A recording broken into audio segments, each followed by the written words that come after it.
Sir doctor கிட்ட போகிறான் sir. நம்மளோட பிரச்சனை என்ன தெரியுமா? எந்த இடத்துல போனாலும் பொறுமை கிடையாது. டாக்டருக்கு ஃபீஸ் கொடுக்குறோம். அதனால போன உடனே ஃபஸ்ட்டு பார்க்கணும். எல்லா இடத்துலையும் ஒரு இது இருக்குது, சிஸ்டம் இருக்குது. ஒரு டோக்கன் வாங்கணும், ஒரு அப்பாயின்மெண்ட் வாங்கணும். நமக்கு முன்னால் ஆள் இருந்தாங்கன்னா நம்ம வெயிட் பண்ணணும். பொறுமையாக கிடையாதுங்க. ரெஸ்ட்லெஸ்ஸாக இருப்பானுங்க, பார்த்துருக்கீங்களா? அவங்க லைஃப்பெல்லாம் எந்த காலத்திலுமே லைஃப்பில் அமைதி கிடையாது, தூக்கம் வராது.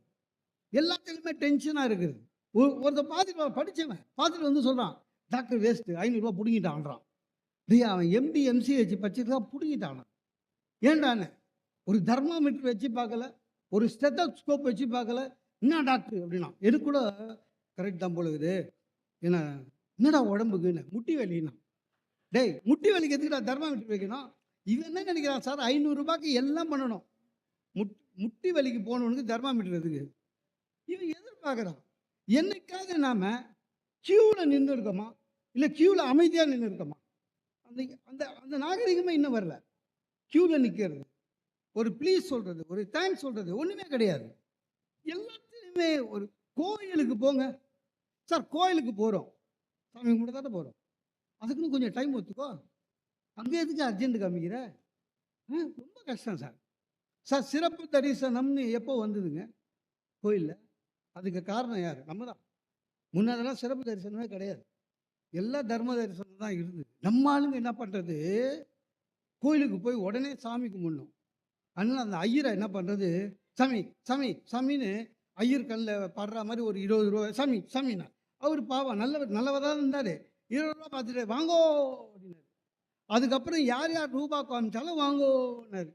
கட்சியில் என்ன ஆயிடுச்சு, கவர்மெண்ட்டு அங்கே போகிறதுக்கு கவர்மெண்ட்டுக்காவது வரலான்னு ஆயிடுச்சு.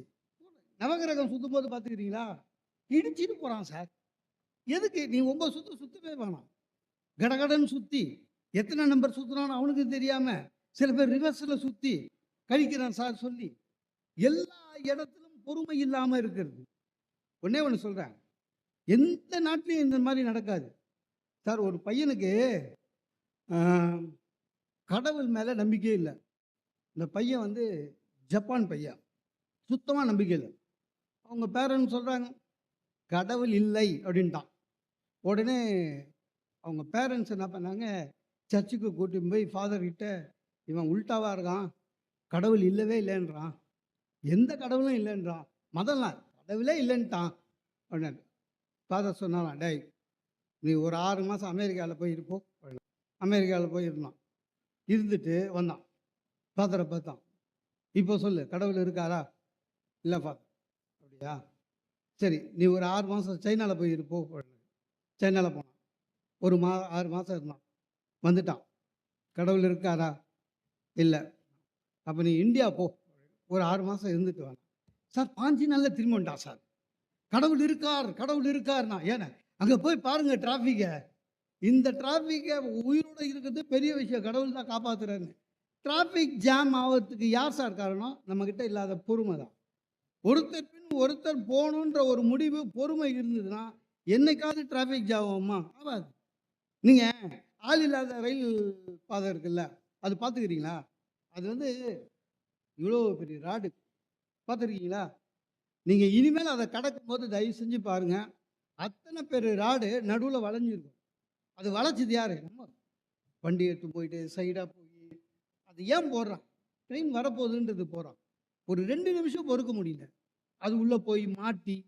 ஆக பொறுமையே இல்லாத போயிடுச்சு சார்.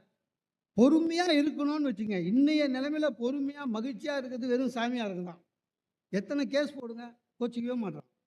போடு பார்த்துக்கிறேங்க. அன்றைக்கி ஒரு சாமியார் கோர்ட்டுக்கு வர சிச்சா மாதிரியே வராரு. உள்ளே போய்ங்க ஜட்ஜி இவர் ஆசீர்வாதம் பண்ணுறாரு, மங்களம் உண்டாகட்டும். ஜட்ஜி பார்த்துட்டு சொன்னார், சாமி கேஸே உங்கள் மேலே அதுதான், ஆசிரமத்தில் மங்களம் உண்டாயிட்டாங்களாம். சிரிக்கிறார்.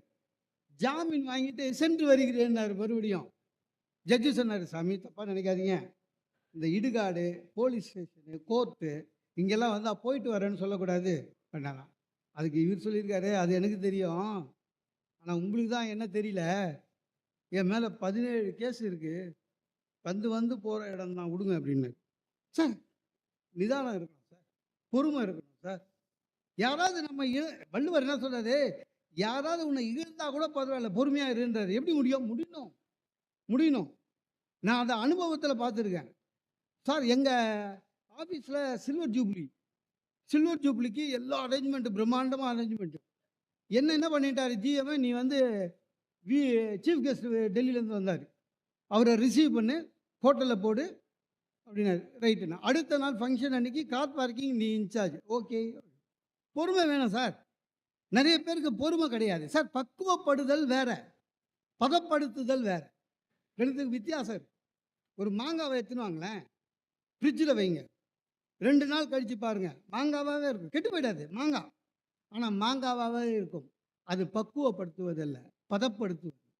அதே மாங்காவை வீட்டில் காத்தோட்டமாக ஒரு டைனிங் டேபிள் மேலே வைங்க, அடுத்த நாள் மாம்பழமாக மாறிடும். ஆக நம்முடைய பொறுமை எந்த அளவுனா உங்களுடைய மனதை பக்குவப்படுத்தும்.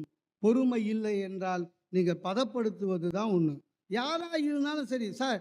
அதாவது சுவாமி விவேகானந்தர் வந்து நம்ம இவ்வளோ சொல்கிறோம், அமெரிக்காவுக்கு போனார், பிரதர்ஸ் அண்ட் சிஸ்டர் சொன்னார், எல்லாம் கரெக்டு.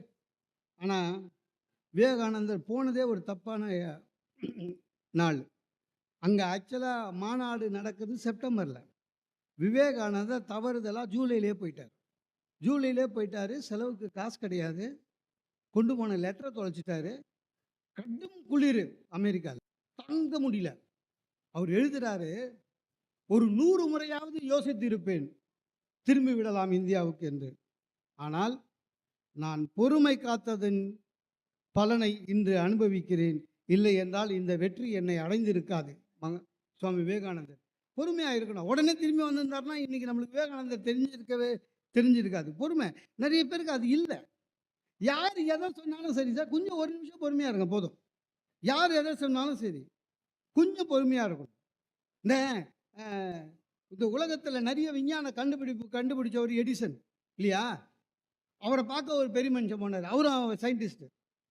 அவர்கிட்ட போய் நீங்கள் 1000க்கு மேலே கண்டுபிடிச்சிருக்கீங்க, நான் கூட ஒன்று கண்டுபிடிச்சிருக்கேன்னாரு. என்னென்ன?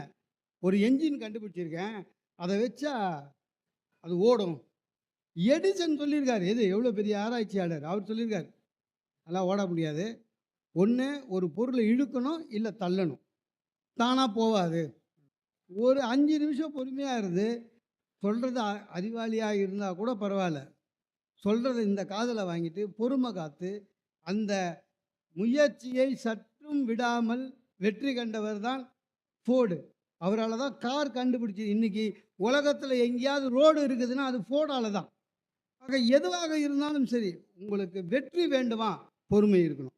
பொறுமை இருந்துட்டால் போதும். நிறைய பேருக்கு சாமி கும்பிட்றதுலே பொறுமை கிடையாது சார். கோபம் வருது சார், அந்த நேரத்தில் இருந்து யாரை சொன்னாய், பொறுமை. அப்போ ஒன்றும் தெரியாது. புது வேட்டி, புது சட்டை, இந்த கையில் இதெல்லாம் போட்டு, மோதிரம் போட்டு, செயின் போட்டு, மாலை போட்டு, விளையாட்டு மாதிரி கூட்டி போவாங்களே, அப்போ நம்மளுக்கு ஒன்றும் தெரியாது. ஃபஸ்ட்டு கல்யாணமா, ஒன்றும் புரியல. அப்படியே நேராக போயிட்டு எங்கள் மாமனார் காலில் எழுந்தவுடனே அவர் சொன்னார், மாப்பிள்ளை என் பொண்ணை நான் குழந்த மாதிரி வளர்த்துருக்கேன்னு. மறுபடியும் சுருன்னு ஏறுது. அப்போ எங்கள் வீட்டில் என்ன மாடு மாதிரி வளர்த்தாங்க. உங்கள் வீட்டில் பொம்பளை குழந்தை, எங்கள் வீட்டில் ஆம்பளை குழந்தை. பொறுமை. எல்லாத்துக்கும் கோச்சிக்கினாக்கா வாழ்க்கை சரியாக வராது சார். எல்லாத்துக்குமே அப்படி தான். நமக்கு பொறுமை இருந்தது வச்சுங்க, எல்லாத்துக்கும் ஜெயிக்கலாம். சின்ன விஷயம். காலையில் பஸ்ஸில் ஏறுறோம் சார், சில்லறை இல்லை, கவர்மெண்ட் பஸ்ஸு, 500 ரூபா நிட்டுறீங்க. கண்டக்டர் என்ன பண்ணுவார், ரொம்ப நாகரிகமாக இறங்கிடுங்கன்னு சொல்லுவார். இல்லை, உடனே நீங்கள் சில்லறை நீ தான் எடுத்துனோன்னா பொறுமை. ஒன்றும் இல்லைங்க, ரொம்ப கோபமே பட வேணாம். அதே கண்டக்டர் கிட்ட, சார் சில்லறை இல்லை, 500 ரூபா கிட்ட உங்களுக்கு தெரியும் எனக்கு உங்ககிட்ட சில்லறை இருக்காதுன்னு, தப்பாக நினச்சி இந்தாங்க டிக்கெட்டை கொடுங்க, எனக்கு 500 ரூபாய்க்கு முன்ன பின்ன இருந்தால் கூட பரவாயில்ல, சில்லறை கொடுங்க. நீங்கள் அந்த மாதிரி ரொம்ப பொறுமையாக ஹேண்டில் பண்ணுங்களேன். கண்டிப்பாக சொல்கிறேங்க, நீங்கள் இறங்கிறதுக்குள்ளே கரெக்டு சில்லறையே கண்டக்டர் கொடுப்பாரு. உங்களை எதிர்த்து ஒரு வார்த்தை பேச மாட்டார். அதுக்கு காரணம் என்னன்னா நீங்கள் காட்டிய பொறுமை. சில பேர் பேங்க்கில் போய் குதிப்பான். 1 மணிக்குள்ளே டிடி எடுக்கணும், 1லேருந்து 2 மணி வரையும் லஞ்ச் டைம் பேங்க்கு. நம்ம வேலை ஆகணுங்க. 12:45 உள்ளே போகிறோம், பேங்க்கில் லஞ்சுன்னு போட்டு வச்சுக்கிறான். நீங்கள் அங்கே போய் ரூல்ஸ் பேச முடியாது. போடா அப்படின்வாங்க. போய் கெஞ்சணும், தப்பு இல்லை. ஒரு பொறுமை இருந்ததுனாலே போதுங்க. இப்போ நமக்கு மேலே அதிகாரியாக சொல்லுவான் தெரியுமா, பார்த்துக்கிட்டீங்களா? என்ன மாதிரி ஒரு நல்லவன் இங்கே உண்டா ஆஃபீஸ் வேணுவான், இருச்சலாக இருக்கும். ஏன்னா நமக்கு தெரியும் அவன் பக்கா கேடின்னு. சொல்ல முடியுமா? பொறுமை. சார் உங்களுக்கு தெரியாதா சார், ஊருக்கு உழைப்பது யோகம், நலம் ஓங்கிடுமாறு பணி செய்தல் யாகம், போருக்கு நின்றிடும் போதும் மனம் பொங்கல் இல்லாத அமைதி மெஞ்ஞானம். பொறுமையா இருக்குது தான் மெய்ஞானம். பொறுமையா இருக்கணும் சார். பொறுமையா இருந்தா தெய்வம். ஒரு ஊர்ல தேர் விழா நடக்குது. தேர் வந்து 4 மாட வீதி சுத்திட்டு வந்து நிக்குது. அந்த பக்கத்துல ஒரு கார்ப்பரேஷன் லாரி போகுது, குப்பை வண்டி. இந்த கார்ப்பரேஷன் லாரி தேரை பார்த்தது. "ஹே, உனக்கு வந்த வாழ்வு பாருந்துச்சு." ஏன்னா என்ன, இந்த ஜனங்க இருக்காங்களே ரொம்ப நன்றி கெட்டவனுங்கன்னுச்சு. யாரு? குப்பை லாரி. ஏன்னா ஆமா, நீ வந்து 364 நாள் அமைதியா இருக்க, பொறுமையா. ஒரே நாள் தான் சுத்தி வர.